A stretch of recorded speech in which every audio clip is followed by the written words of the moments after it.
여러분 안녕하십니까?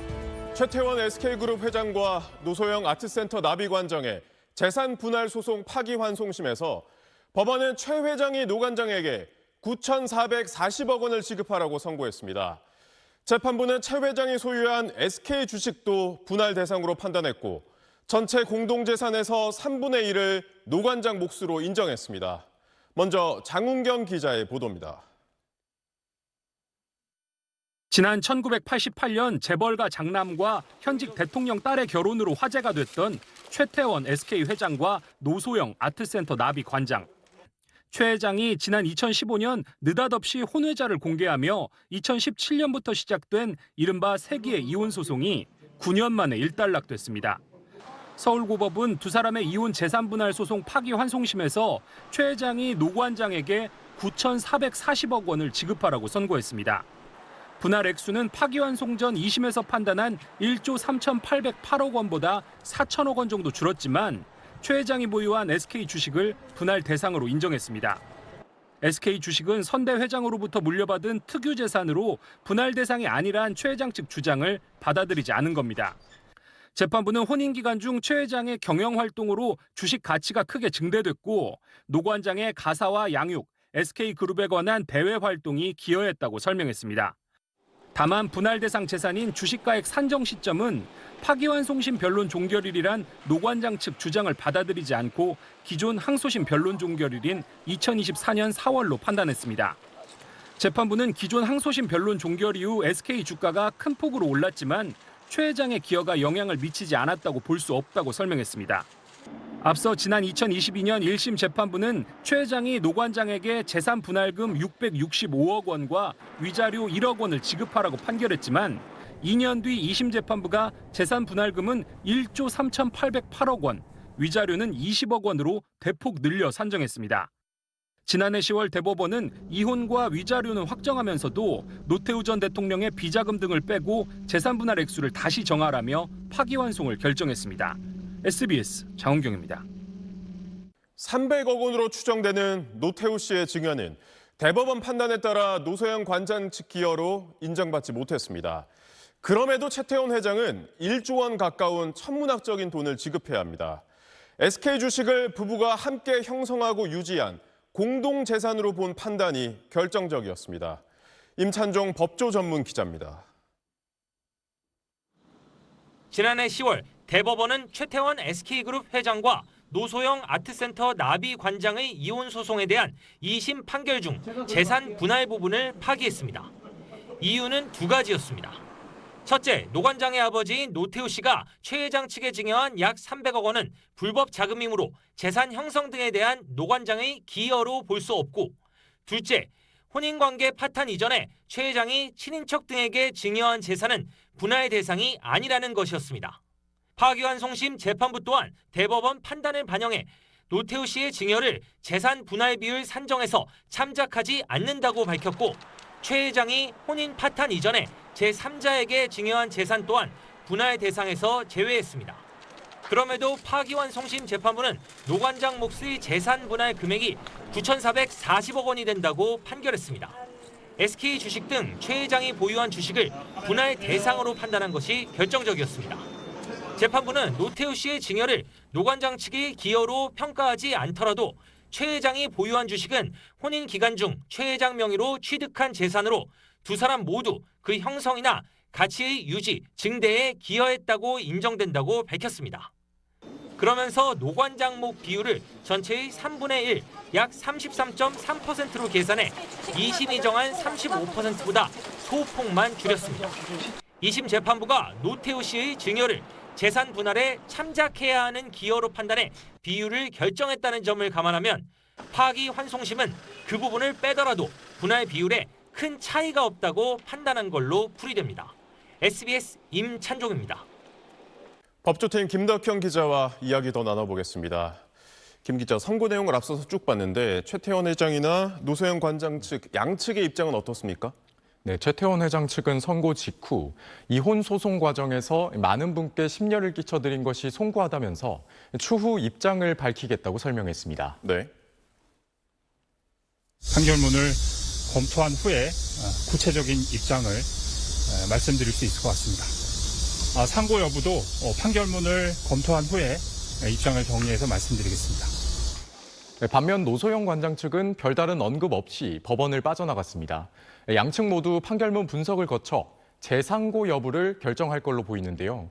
최 회장 측 입장에선 재산 분할금이 기존 항소심에서 산정한 1조 3,800억 원에서 줄었다고 해도 1조 원에 가까운 돈이고, 노 관장 측 입장에서도 기존 2심 재판부 판단에 비해 받을 수 있는 금액이 4천억 원이 줄어든 만큼 양측 모두 재판을 여기서 끝내지 않을 가능성이 있습니다. 예. 또 최 회장 소유 SK 주식이 재산 분할 대상이 되는지 여부를 대법원에서 다시 판단할 수 있는지도 쟁점이 될 걸로 보입니다.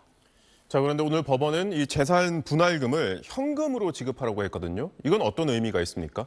네, 파기환송심 재판부는 이 재산 분할금을 현금으로 지급하라고 판단하면서 최 회장의 SK 주식이 회사 경영권과 지배권의 근거가 되는 점, 즉 그룹 운영에 영향을 줄 수 있다고 짚었습니다. 최 회장 측은 경영권 문제 등을 들어 재산 분할을 한다고 해도 현금으로 지급하겠다고 줄곧 주장해온 만큼 이 점이 반영된 걸로 보입니다. 예.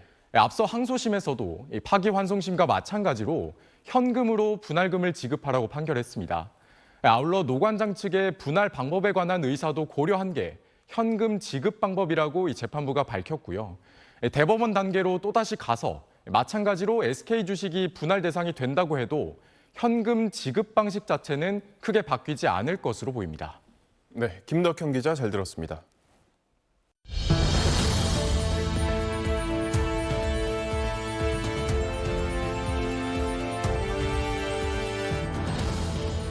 여러분 안녕하십니까? 최태원 SK그룹 회장과 노소영 아트센터 나비관장의 재산 분할 소송 파기환송심에서 법원은 최 회장이 노 관장에게 9,440억 원을 지급하라고 선고했습니다. 재판부는 최 회장이 소유한 SK 주식도 분할 대상으로 판단했고 전체 공동재산에서 3분의 1을 노 관장 몫으로 인정했습니다. 먼저 장훈경 기자의 보도입니다. 지난 1988년 재벌가 장남과 현직 대통령 딸의 결혼으로 화제가 됐던 최태원 SK 회장과 노소영 아트센터 나비 관장. 최 회장이 지난 2015년 느닷없이 혼외자를 공개하며 2017년부터 시작된 이른바 세기의 이혼 소송이 9년 만에 일단락됐습니다. 서울고법은 두 사람의 이혼 재산 분할 소송 파기환송심에서 최 회장이 노 관장에게 9,440억 원을 지급하라고 선고했습니다. 분할 액수는 파기환송 전 2심에서 판단한 1조 3,808억 원보다 4천억 원 정도 줄었지만 최 회장이 보유한 SK 주식을 분할 대상으로 인정했습니다. SK 주식은 선대 회장으로부터 물려받은 특유 재산으로 분할 대상이 아니란 최 회장 측 주장을 받아들이지 않은 겁니다. 재판부는 혼인 기간 중 최 회장의 경영 활동으로 주식 가치가 크게 증대됐고 노 관장의 가사와 양육, SK그룹에 관한 대외 활동이 기여했다고 설명했습니다. 다만 분할 대상 재산인 주식가액 산정 시점은 파기환송심 변론 종결일이란 노 관장 측 주장을 받아들이지 않고 기존 항소심 변론 종결일인 2024년 4월로 판단했습니다. 재판부는 기존 항소심 변론 종결 이후 SK 주가가 큰 폭으로 올랐지만 최 회장의 기여가 영향을 미치지 않았다고 볼 수 없다고 설명했습니다. 앞서 지난 2022년 1심 재판부는 최 회장이 노 관장에게 재산 분할금 665억 원과 위자료 1억 원을 지급하라고 판결했지만 2년 뒤 2심 재판부가 재산 분할금은 1조 3,808억 원, 위자료는 20억 원으로 대폭 늘려 산정했습니다. 지난해 10월 대법원은 이혼과 위자료는 확정하면서도 노태우 전 대통령의 비자금 등을 빼고 재산 분할 액수를 다시 정하라며 파기환송을 결정했습니다. SBS 장훈경입니다. 300억 원으로 추정되는 노태우 씨의 증여는 대법원 판단에 따라 노소영 관장 측 기여로 인정받지 못했습니다. 그럼에도 최태원 회장은 1조 원 가까운 천문학적인 돈을 지급해야 합니다. SK 주식을 부부가 함께 형성하고 유지한 공동재산으로 본 판단이 결정적이었습니다. 임찬종 법조 전문 기자입니다. 지난해 10월 대법원은 최태원 SK그룹 회장과 노소영 아트센터 나비 관장의 이혼 소송에 대한 2심 판결 중 재산 분할 부분을 파기했습니다. 이유는 두 가지였습니다. 첫째, 노 관장의 아버지인 노태우 씨가 최 회장 측에 증여한 약 300억 원은 불법 자금이므로 재산 형성 등에 대한 노 관장의 기여로 볼 수 없고, 둘째, 혼인관계 파탄 이전에 최 회장이 친인척 등에게 증여한 재산은 분할 대상이 아니라는 것이었습니다. 파기환송심 재판부 또한 대법원 판단을 반영해 노태우 씨의 증여를 재산 분할 비율 산정에서 참작하지 않는다고 밝혔고, 최 회장이 혼인 파탄 이전에 제3자에게 증여한 재산 또한 분할 대상에서 제외했습니다. 그럼에도 파기환송심 재판부는 노 관장 몫의 재산 분할 금액이 9,440억 원이 된다고 판결했습니다. SK 주식 등 최 회장이 보유한 주식을 분할 대상으로 판단한 것이 결정적이었습니다. 재판부는 노태우 씨의 증여를 노 관장 측의 기여로 평가하지 않더라도 최 회장이 보유한 주식은 혼인 기간 중 최 회장 명의로 취득한 재산으로 두 사람 모두 그 형성이나 가치의 유지, 증대에 기여했다고 인정된다고 밝혔습니다. 그러면서 노 관장 몫 비율을 전체의 3분의 1, 약 33.3%로 계산해 2심이 정한 35%보다 소폭만 줄였습니다. 2심 재판부가 노태우 씨의 증여를 재산 분할에 참작해야 하는 기여로 판단해 비율을 결정했다는 점을 감안하면 파기환송심은 그 부분을 빼더라도 분할 비율에 큰 차이가 없다고 판단한 걸로 풀이됩니다. SBS 임찬종입니다. 법조팀 김덕형 기자와 이야기 더 나눠보겠습니다. 김 기자, 선고 내용을 앞서서 쭉 봤는데 최태원 회장이나 노소영 관장 측 양측의 입장은 어떻습니까? 네, 최태원 회장 측은 선고 직후 이혼 소송 과정에서 많은 분께 심려를 끼쳐드린 것이 송구하다면서 추후 입장을 밝히겠다고 설명했습니다. 네. 판결문을 검토한 후에 구체적인 입장을 말씀드릴 수 있을 것 같습니다. 상고 여부도 판결문을 검토한 후에 입장을 정리해서 말씀드리겠습니다. 반면 노소영 관장 측은 별다른 언급 없이 법원을 빠져나갔습니다. 양측 모두 판결문 분석을 거쳐 재상고 여부를 결정할 걸로 보이는데요. 최 회장 측 입장에선 재산 분할금이 기존 항소심에서 산정한 1조 3,800억 원에서 줄었다고 해도 1조 원에 가까운 돈이고, 노 관장 측 입장에서도 기존 2심 재판부 판단에 비해 받을 수 있는 금액이 4천억 원이 줄어든 만큼 양측 모두 재판을 여기서 끝내지 않을 가능성이 있습니다. 예. 또 최 회장 소유 SK 주식이 재산 분할 대상이 되는지 여부를 대법원에서 다시 판단할 수 있는지도 쟁점이 될 걸로 보입니다. 자, 그런데 오늘 법원은 이 재산 분할금을 현금으로 지급하라고 했거든요. 이건 어떤 의미가 있습니까? 네, 파기환송심 재판부는 이 재산 분할금을 현금으로 지급하라고 판단하면서 최 회장의 SK 주식이 회사 경영권과 지배권의 근거가 되는 점, 즉 그룹 운영에 영향을 줄 수 있다고 짚었습니다. 최 회장 측은 경영권 문제 등을 들어 재산 분할을 한다고 해도 현금으로 지급하겠다고 줄곧 주장해온 만큼 이 점이 반영된 걸로 보입니다. 예. 앞서 항소심에서도 파기환송심과 마찬가지로 현금으로 분할금을 지급하라고 판결했습니다. 아울러 노 관장 측의 분할 방법에 관한 의사도 고려한 게 현금 지급 방법이라고 이 재판부가 밝혔고요. 대법원 단계로 또다시 가서 마찬가지로 SK 주식이 분할 대상이 된다고 해도 현금 지급 방식 자체는 크게 바뀌지 않을 것으로 보입니다. 네, 김덕형 기자 잘 들었습니다. 한미 조선협력 사업 마스가 프로젝트가 본격 가동됐습니다. 우리가 200조 원 넘는 돈을 투입하기로 했는데 미국은 수치로 평가할 것이라며 시작부터 압박했습니다. 워싱턴 전병남 특파원의 보도입니다. 한국과의 협력으로 미국 조선업을 다시 위대하게 만들겠다는 마스가 구호가 적힌 모자가 자리마다 놓여 있습니다. 우리 시간 어젯밤 미국 워싱턴 DC에서 한미 조선협력센터 개소식이 열렸습니다. 양국 조선업체 관계자들에 더해 우리 측에선 김정관 산업통상부 장관과 강경화 주미대사, 미국에선 하워드 러트닉 상무부 장관과 미셸 스틸 주한 미대사 등 130여 명이 참석했습니다. 김정관 장관은 센터가 미국 조선 산업을 지원하겠다는 한국의 확고한 의지를 상징한다고 강조했습니다. Korea is ready to be America's strongest partner in making this vision real. Korea strongly supports President Trump's Maritime Action Plan. 특히 군함과 액화 천연가스 운반선을 미국에서 건조하겠다면서 미국 내에 강력한 조선 공급망을 구축하겠다고 밝혔습니다.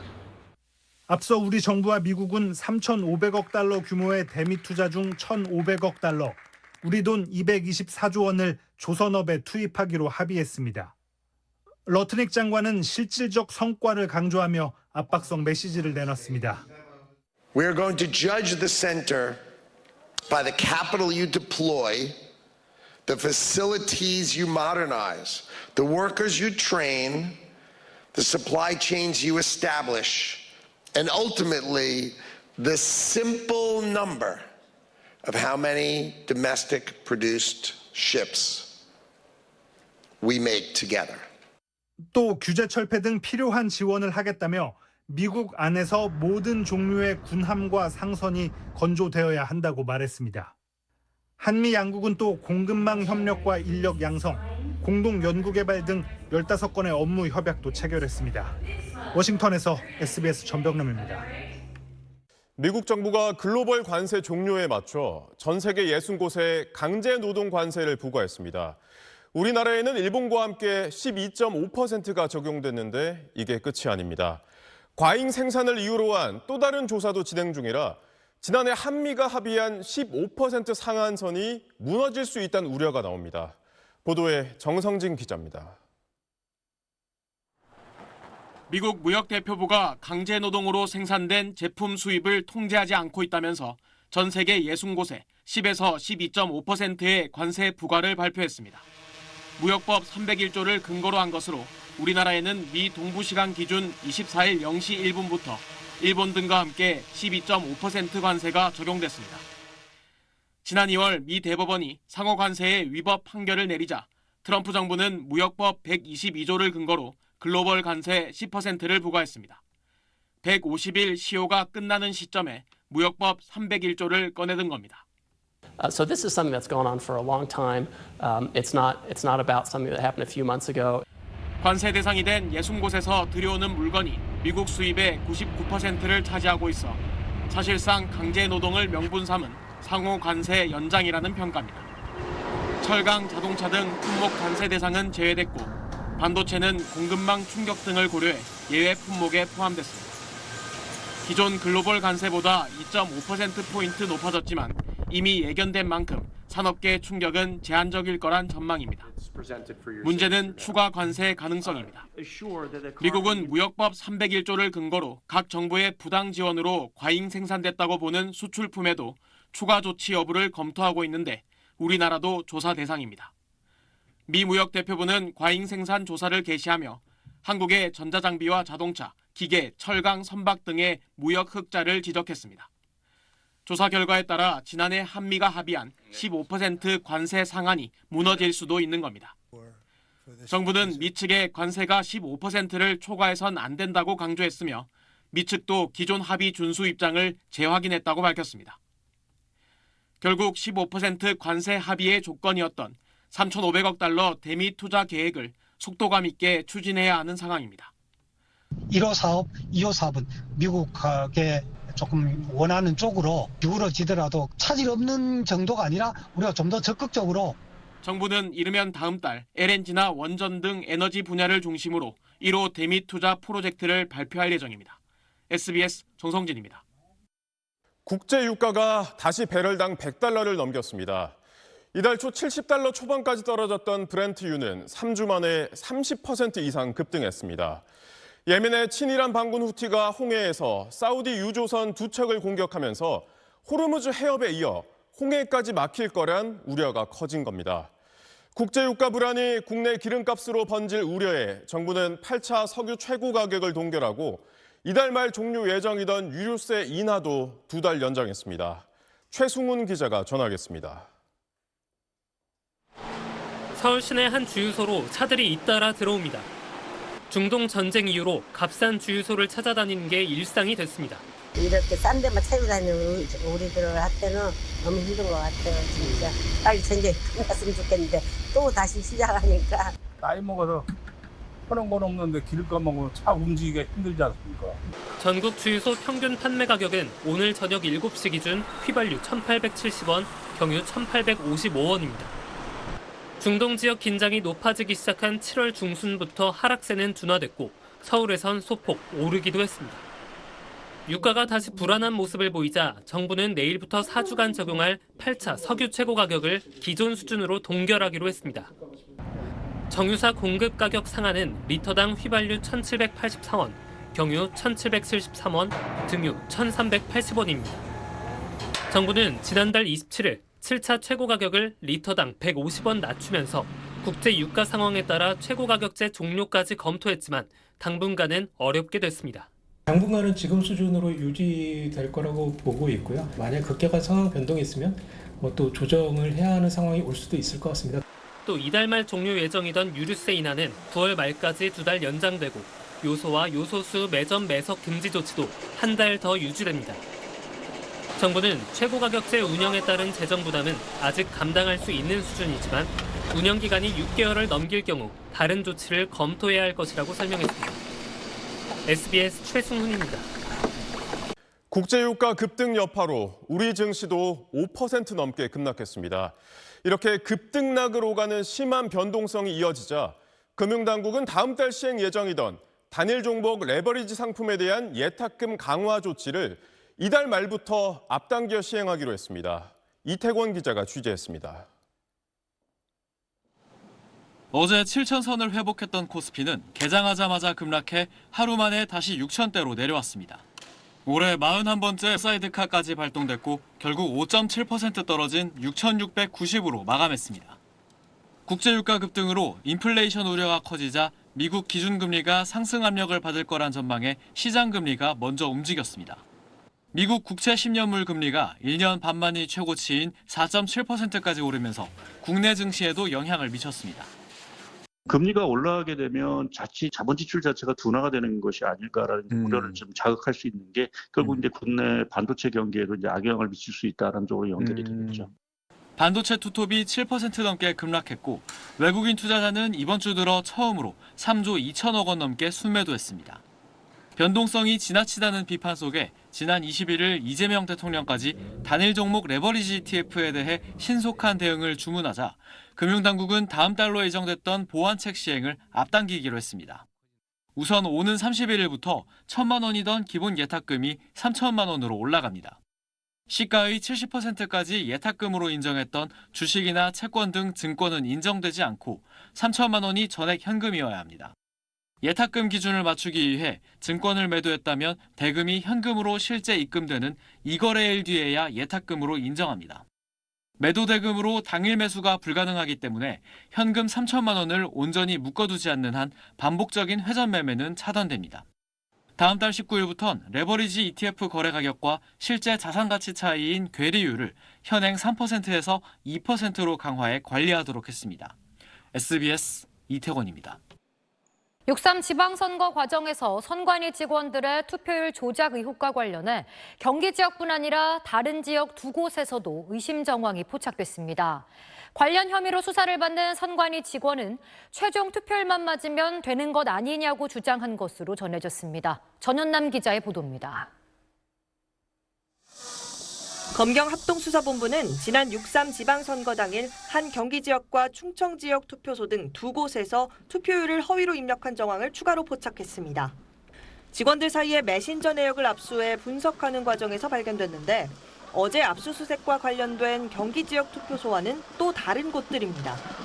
앞서 합수본은 시간대별 투표율 집계 과정에서 한 경기 지역 투표소의 투표자 수를 수백 명에서 수천 명 단위로 잘못 입력한 뒤 중앙선관위 직원과 경기선관위 직원 등 2명이 이를 숨기기 위해 실제 투표 인원을 넘어선 수치를 다른 투표소에 나눠 입력한 걸로 파악했습니다.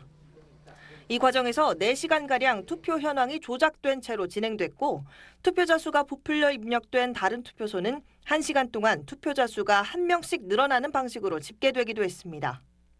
이런 정황을 포착한 합수본은 중앙선관위에 대해 어제에 이어 이틀째 압수수색을 이어가고 있습니다. 어제 압수수색 과정에서 관련 선관위 직원은 허위 입력을 인정하면서도 최종 투표율만 맞으면 되는 것 아니냐는 취지의 황당한 주장을 한 것으로 알려졌습니다. 선관위 내에서 투표율 통계 조작을 대수롭지 않게 여기고 관례처럼 이뤄졌을 가능성도 점쳐지면서 전국 투표소를 대상으로 한 수사 확대 가능성도 커지고 있습니다. 한편 합수부는 투표용지 부족 사태와 관련해 동작구 선관위 사무국장을 피의자 신분으로 조사하고 노태학 전 선관위원장의 외유성 출장 의혹과 관련해선 중앙선관위 관계자 3명을 참고인으로 소환했습니다. SBS 전연남입니다. 경남 거제 인근에서만 30년 넘게 근무한 경찰 간부가 후배 여경들을 성추행한 의혹 등으로 고강도 감찰을 받고 있다는 소식 어제 단독 보도해드렸습니다. 저희 취재 결과 경찰청 감찰은 성비위에 이어 조직 내 부적절한 인사 개입 의혹까지 확대된 것으로 확인됐습니다. 경찰 내부에선 이 간부를 거쳐야 승진할 수 있다는 말이 공공연하게 돌았던 것으로 파악됐습니다. 배성재 기자의 단독 보도입니다. 수년간 10명이 넘는 후배 여경들을 술자리에서 성추행한 혐의 등으로 경찰청 감찰 대상에 오른 A경정. 이런 비위가 가능했던 건 경남 거제 인근에서만 30년 넘게 정보경찰 등으로 근무하면서 쌓은 인맥과 영향력을 바탕으로 상하급자를 가리지 않고 해당 지역 경찰 인사에 개입했기 때문이란 증언이 쏟아지고 있습니다. 자기 개인의 인맥들한테 요청을 하는 거지. 우리 서장은 이번엔 누구로 하자. 뭐 이런 식으로 근래 몇 년 동안을 계속 진짜 대통령 소리 들을 정도로. SBS 취재 결과 이달 초 감찰에 착수한 경찰청 감찰 담당관실도 A경정의 부적절한 인사 개입 정황들을 포착하고 조사 중인 걸로 확인됐습니다.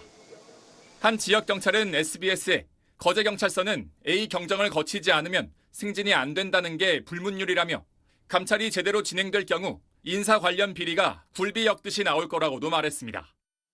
최근 몇 년간 경감급 특진이나 진급 심사 대상에 오른 이들 대부분이 A경정과 함께 근무했거나 친분이 있단 겁니다. A경정과 같은 부서에서 근무하던 개원이 A경정이 밀어준 덕에 4년에서 5년 위 선배들을 모두 제치고 특진한 경우도 있었다고 복수의 경찰 관계자가 SBS에 증언했습니다. 후배 경찰관들로부터 승진 부탁과 함께 금품을 받았다는 제보도 감찰팀이 확인 중인 걸로 알려졌습니다. 경감 승진하려면은 한 5천만 원 내야 된다. 경위 승진하려면 또 얼마 내야 된다. 뭐 이렇게 가격표가 있었다는 이야기를 들었어요. 수년에 걸친 성비위 혐의에 이어 부적절한 인사 개입 의혹까지 사실로 드러날 경우 본격 수사로 이어질 것으로 보여 파장이 더 커질 전망입니다. SBS 배성재입니다. 경찰청 감찰팀이 최근 해당 간부의 측근으로 지목된 경찰들을 대면 조사한 것으로 확인됐습니다. 경찰 익명 커뮤니티 등엔 이 간부의 비위 행위를 고발하는 증언도 잇따르고 있습니다. 이어서 조민기 기자가 단독 취재했습니다. 경찰청 감찰팀이 최근 경남 거제 등으로 내려가 대면 조사를 벌인 걸로 확인된 인사는 일명 거제왕으로 불리는 A경정의 최측근 후배들로 지목된 경찰 간부들입니다. 이들은 A경정이 후배 여경들을 성추행한 걸로 전해진 술자리를 마련했거나 A경정으로부터 승진 등 각종 혜택을 받은 걸로 알려진 인물들입니다. 감찰팀 조사에서 이들은 성비위를 포함한 대부분 의혹들에 대해 부인한 걸로 알려졌습니다. 하지만 어제 SBS 단독 보도 직후 거제경찰서를 중심으로 경남 일대 전현직 경찰들의 A경정에 대한 제보가 이어졌습니다. 자기 측근들 술자리에 다 찾아다녀요. 여경들한테 어깨 동무를 하기도 하고 손을 잡기도 하고 뽀뽀하려고 하기도 하고 그런 행동을 워낙 잘했습니다. 술집에 가서도 절대로 걔 얘기를 언급을 못한대요. 여러 사람이 앉아있으면 그중에는 걔 첩자들도 있을 거 아니에요. 그러면 완전히 뭐 인사고 뭐고 그런 식이래. 경찰 익명 커뮤니티엔 참담하다는 반응이 쏟아졌습니다.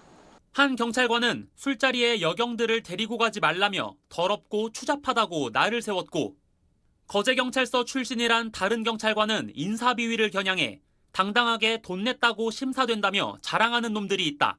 그 무리를 욕하면 바로 귀에 들어가고 찍힌다고 토로했습니다.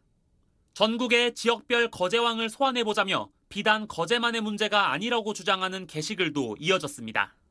현지에 머물고 있는 감찰팀은 관련자들의 진술 확보와 함께 A경정과 최측근 경찰 간부들의 비위 의혹을 입증할 물증 확보에도 속도를 내고 있습니다. SBS 조민기입니다. 경남 거제 인근에서만 30년 넘게 근무한 경찰 간부가 후배 여경들을 성추행한 의혹 등으로 고강도 감찰을 받고 있다는 소식 어제 단독 보도해드렸습니다. 저희 취재 결과 경찰청 감찰은 성비위에 이어 조직 내 부적절한 인사 개입 의혹까지 확대된 것으로 확인됐습니다. 경찰 내부에선 이 간부를 거쳐야 승진할 수 있다는 말이 공공연하게 돌았던 것으로 파악됐습니다. 배성재 기자의 단독 보도입니다.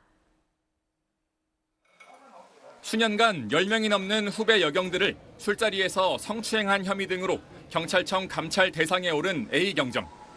이런 비위가 가능했던 건 경남 거제 인근에서만 30년 넘게 정보 경찰 등으로 근무하면서 쌓은 인맥과 영향력을 바탕으로 상하급자를 가리지 않고 해당 지역 경찰 인사에 개입했기 때문이란 증언이 쏟아지고 있습니다.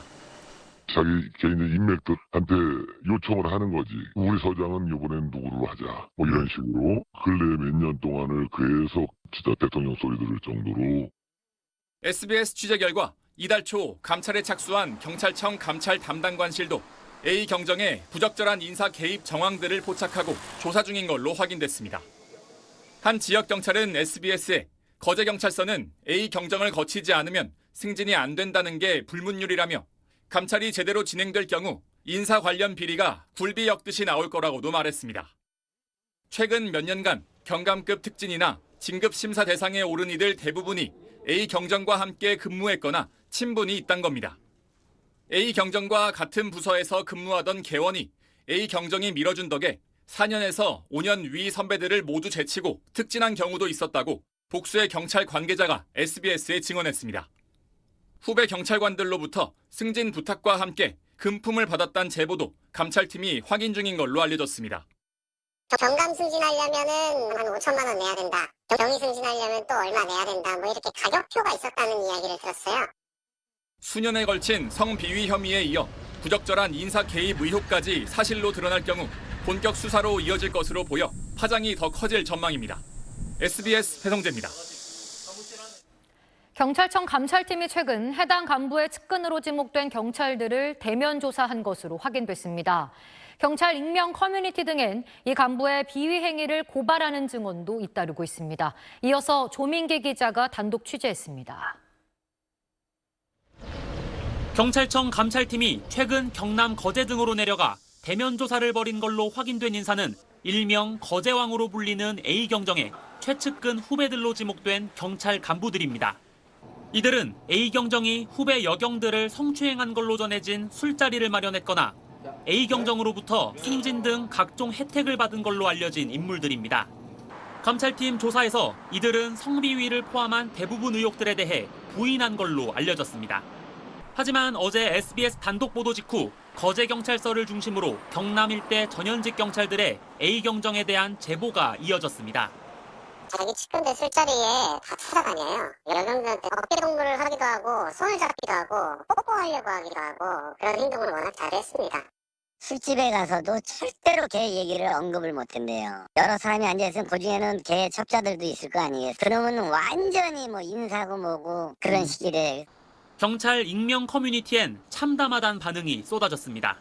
한 경찰관은 술자리에 여경들을 데리고 가지 말라며 더럽고 추잡하다고 날을 세웠고 거제경찰서 출신이란 다른 경찰관은 인사비위를 겨냥해 당당하게 돈 냈다고 심사된다며 자랑하는 놈들이 있다. 그 무리를 욕하면 바로 귀에 들어가고 찍힌다고 토로했습니다. 전국의 지역별 거제왕을 소환해보자며 비단 거제만의 문제가 아니라고 주장하는 게시글도 이어졌습니다. 현지에 머물고 있는 감찰팀은 관련자들의 진술 확보와 함께 A경정과 최측근 경찰 간부들의 비위 의혹을 입증할 물증 확보에도 속도를 내고 있습니다. SBS 조민기입니다. 치킨 양은 줄고 가격은 그대로인 이른바 슈링크플레이션을 막기 위해 정부가 치킨 중량 표시제를 도입했습니다. 10대 치킨 브랜드의 매장과 배달앱 홈페이지에 메뉴 중량을 표시하도록 한 건데요. 6개월의 계도 기간이 끝나고 이번 달부터 본격 시행에 들어갔습니다. 이게 제대로 지켜지고 있는지 조윤아 기자 리포트 먼저 보시고 더 얘기 나눠보겠습니다. 서울의 한 프랜차이즈 치킨 매장. 치킨을 주문하려고 키오스크를 보니 중량이 표시돼 있지 않습니다. 메뉴판도 마찬가지입니다. 이게 원래 정식 메뉴판인가요? 네, 맞아. 중량 적히고 이런 건 없어요? 저희는 틀어도 적을 줄 알았는데 기본적으로 800g 이상인 거예요. 다른 브랜드의 매장 역시 메뉴판과 벽면 어디에도 중량 표시가 없습니다. 사장님, 이거 몇 g인지는 안 써있죠? 저희는 지금 뼈로는 943g인 거고 그리고 순살은 700g. 또 다른 브랜드 매장에선 치킨 중량이 원산지 표기 포스터에 가려져 있습니다.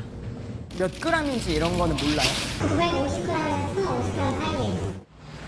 취재진이 치킨 중량 표시제 적용 대상인 10대 브랜드의 매장 한 곳씩 모두 10곳을 무작위로 확인했더니 이렇게 3곳은 중량 표시가 제대로 돼 있지 않았습니다. 이들 브랜드의 본사 측은 전 가맹점에 중량 표시를 안내하고 점검도 해왔다며 일부 누락된 매장이 있다면 확인해 조치하겠다고 밝혀왔습니다. 실제 치킨의 중량은 어떨까? 직접 구매해 무게를 재봤습니다. 중량 950g으로 표시된 치킨들이 실제로는 1300g에 달하는 것도 반대로 626g밖에 안 되는 것도 있었습니다. 표시된 중량보다 최대 37% 많거나 34% 적은 건데 중량 표시가 무색하게 들쭉날쭉한 셈입니다. 하지만 식약처는 중량 표시제 위반으로 단정하긴 어렵다는 입장입니다. 표시 기준이 조리 후 치킨 무게가 아니라 조리 전 생닭 무게이기 때문입니다. 같은 크기의 닭도 조리 과정과 레시피에 따라 최종 무게가 달라져서 조리 전 무게를 표시하도록 했다는 게 식약처의 설명입니다.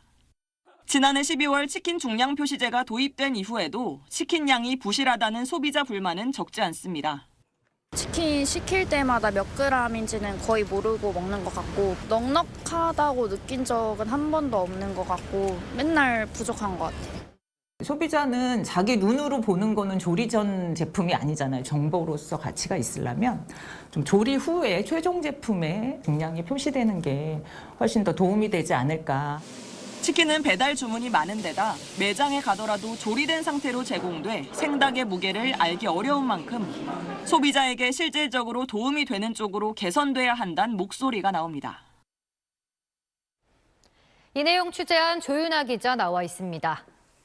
조 기자, 치킨 중량을 조리 후 기준으로 표시하는 게 불가능한 건가요?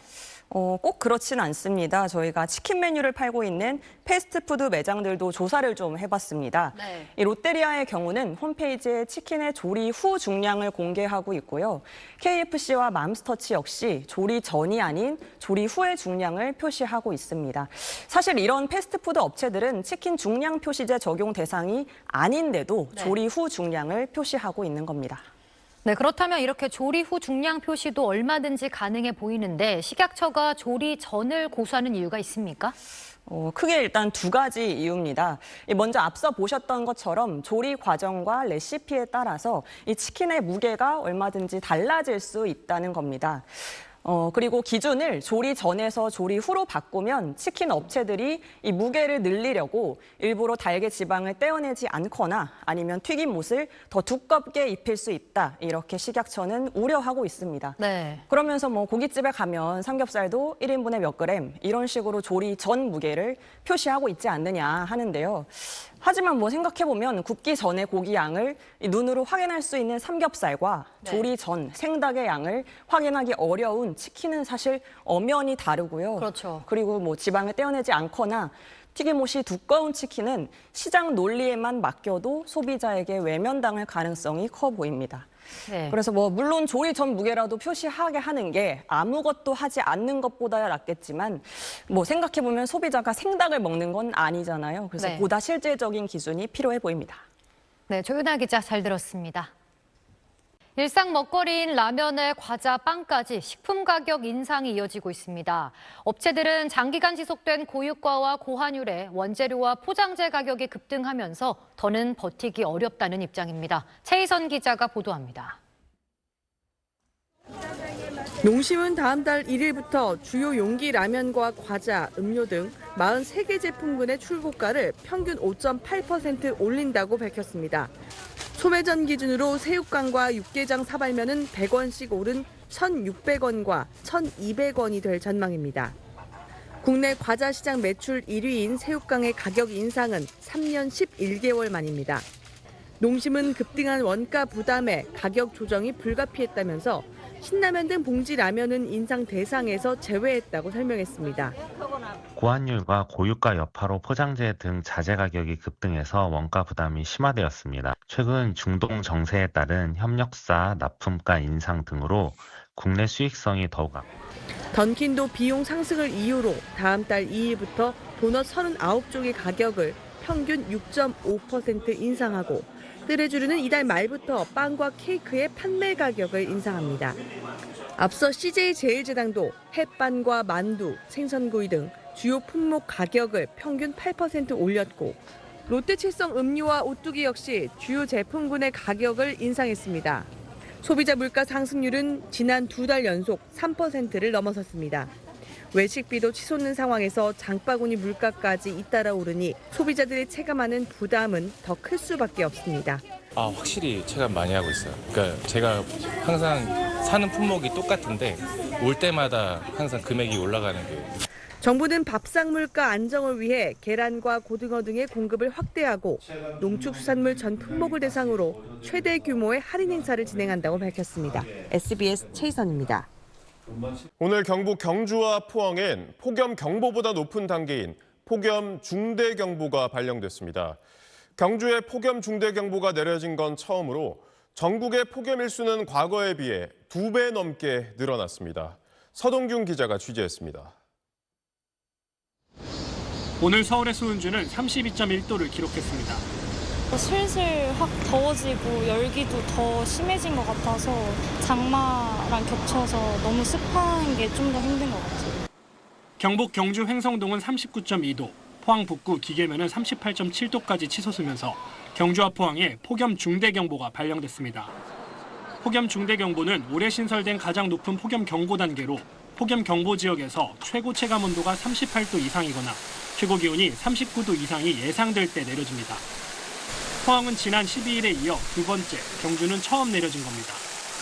기상청의 기상관측망이 전국으로 확대된 지난 1973년부터 10년간과 최근 10년을 비교해보니 폭염 일수는 2배 넘게, 열대야 일수는 3배 증가한 걸로 집계됐습니다. 폭염 시작일은 전국적으로 적게는 열흘, 많게는 30일 빨라졌고 열대야는 과거보다 열흘에서 20일 늦게 끝나는 걸로 나타났습니다. 이젠 6월 폭염, 9월 열대야란 말이 점점 어색해지지 않고 있는 거죠.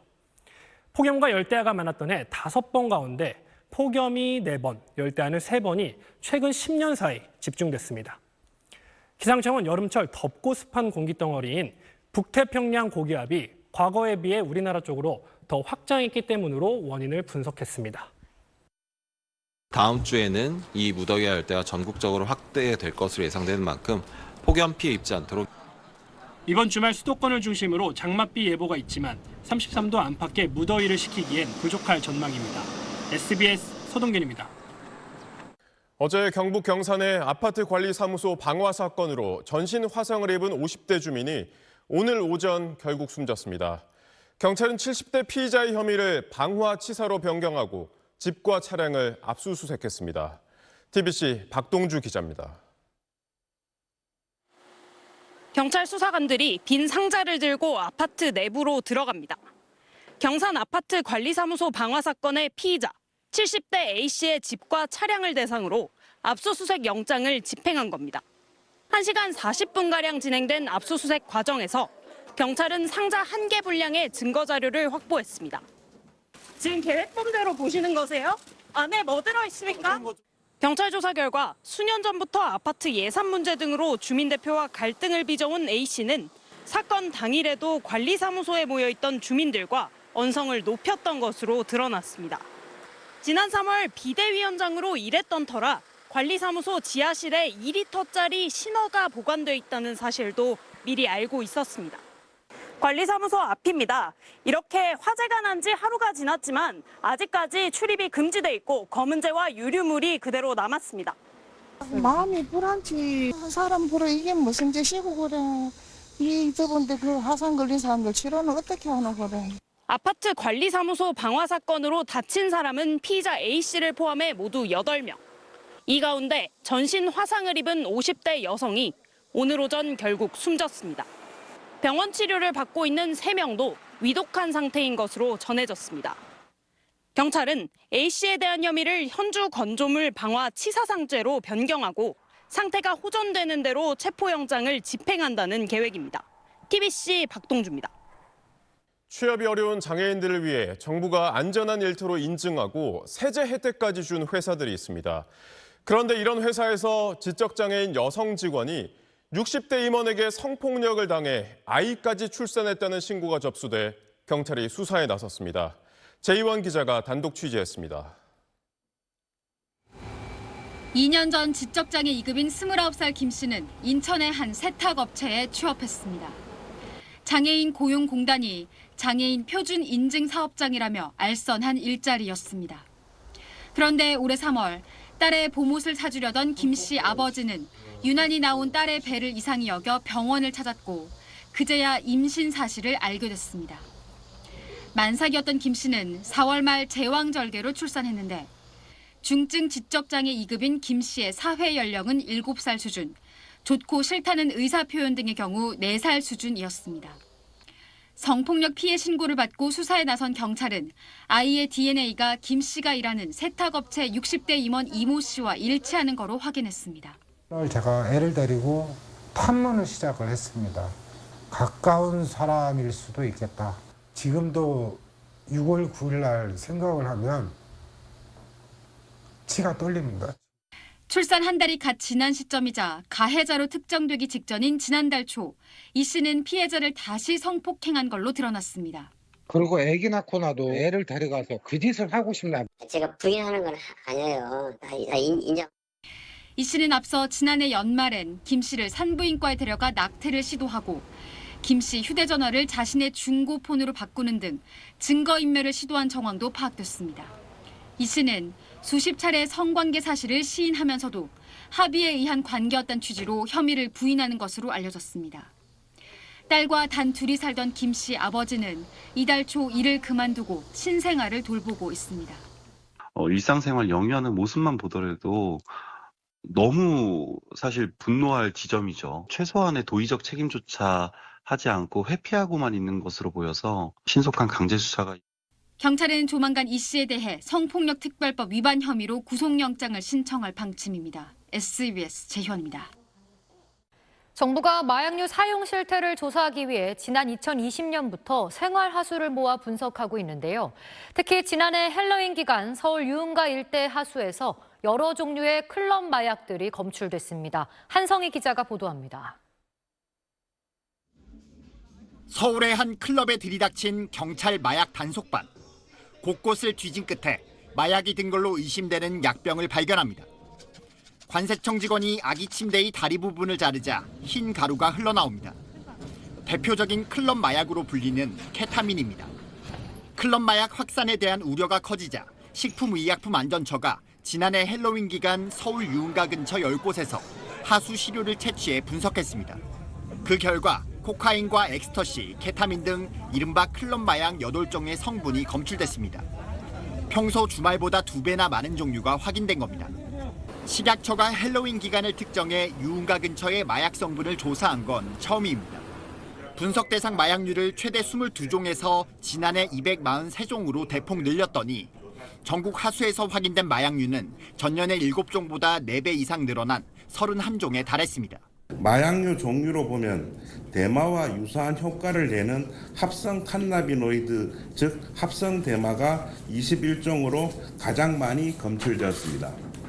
합성 대마는 대마와 비슷한 효과가 나도록 만든 화학 물질로 값싼 합성 마약이 증가하는 세계적인 추세가 우리나라에서도 확인된 겁니다. 합성 과정이 단순화되고 소재들의 가격조차도 떨어지다 보니까 향정신성 약물들의 가격들이 이렇게 하향하는 추세가 대단히 많아요. 이제 가격이 아무래도 싸다 보면 일반인들에게 노출될 수 있는 그런 가능성과 전국의 마약 사범은 지난해 2만 3천 명까지 늘면서 증가 추세가 이어지고 있습니다.